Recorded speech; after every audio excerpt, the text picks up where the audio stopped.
Hi, my name is Frank Schaefer. I grew up in a right-wing evangelical home.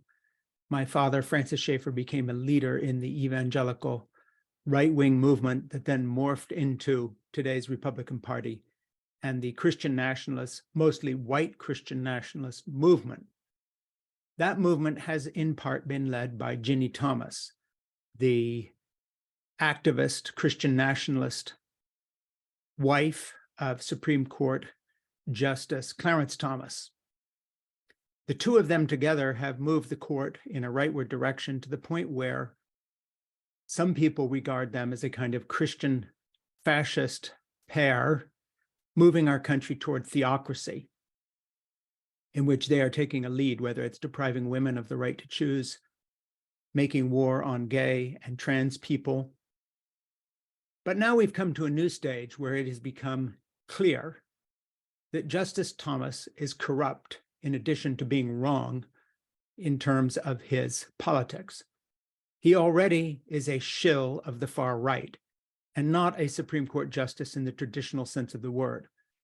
Along with the other 5 members of the 6-person majority from the far right Republican Party appointees, Trump appointees like Amy Coney Barrett and the others, Justice Thomas has moved the court in a direction that is so politicized that most Americans on the right and left understand that it is simply part of the GOP election committee, if you will, working to bring us to a point where our country resembles a nation more like Iran in terms of it being a theocracy, whether it's giving special rights to so-called religious liberty or whether it is pushing back against women's rights, gay rights, and so forth.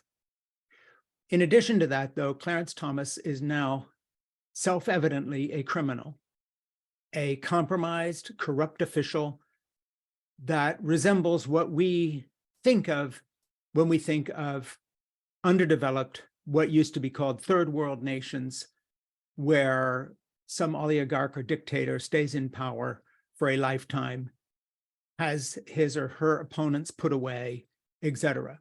He has been taking what anyone can clearly see are a series of bribes from a billionaire, doing everything from paying for tuition under the table for some of his relatives to huge amounts of money being given to Ginny Thomas and Clarence Thomas by providing vacation homes, paying rent, paying for other bills, and who knows what. We only are now seeing the tip of the iceberg. So in addition to being a leader in the movement toward a theocracy, taking away the rights of everyone who disagrees with the white Christian nationalist agenda, Ginny and Clarence Thomas are corrupt. They belong in jail, not on the court. And this is not an ideological stretch or hyperbole. In any other circumstance, if they were not in the Supreme Court, but in any other part of our government structure, taking huge bribes under the table from a billionaire in order to prosecute their far-right agenda that this billionaire favors, who, by the way, collects memorabilia from fascist leaders all over the world and has them in his garden, sculptures, and all the rest of this oddball, who probably is only one of many of the wealthy billionaires funding the far-right libertarian and Christian nationalist movement. The Thomases now prove that the Supreme Court is no longer a Supreme Court. It is not even a court. It is a collection of far-right activists working for the Republican Party. Recently, for instance, they delayed the ruling of a far-right judge who tried to push back against the availability of the 20-year-old abortion pill. And they delayed that not because Clarence Thomas and Ginny Thomas and the rest of these people who are activists in the court thought that it was a good idea to delay it, but simply as a tactic to push it into the next electoral cycle so that the Republican Party would not be even further branded with their misogyny label that they now carry. So I want to just say this as someone who grew up in the movement and understand how it works.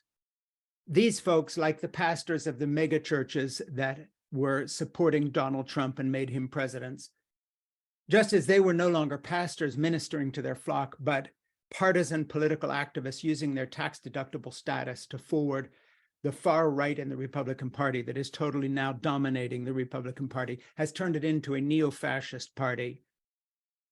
Similarly, the court is no longer a court. The 6 majority justices are simply GOP activists working on behalf of the NRA, the gun lobby, the anti-abortion crusaders, the Christian nationalists, the state of Israel and the Christian Zionism that is supporting it, et cetera, et cetera. This is all part of the Republican agenda. It has nothing to do with governing. It is to do with forcing the rest of us into the straitjacket of their ideas of white Christian nationalism and maintaining a kind of apartheid majority over us, treating us, the majority, as if we were a minority. I know that's convoluted. It's bitterly ironic that on top of everything else, Justice Thomas is a Black man, and that he and Ginny together are prosecuting the agenda of white Christian nationalists, the very same people who a few generations ago were outright segregationists, et cetera, et cetera. So that it is a particularly bitter pill that the most corrupt individual to ever sit on the Supreme Court, now being bribed and paid off and kept in business by billionaire interests, is a Black man. That is a tragedy. But that should not stop us from pointing out vociferously, loudly, and consistently that this corrupt individual criminal must go. Thank you. My name is Frank Schaeffer.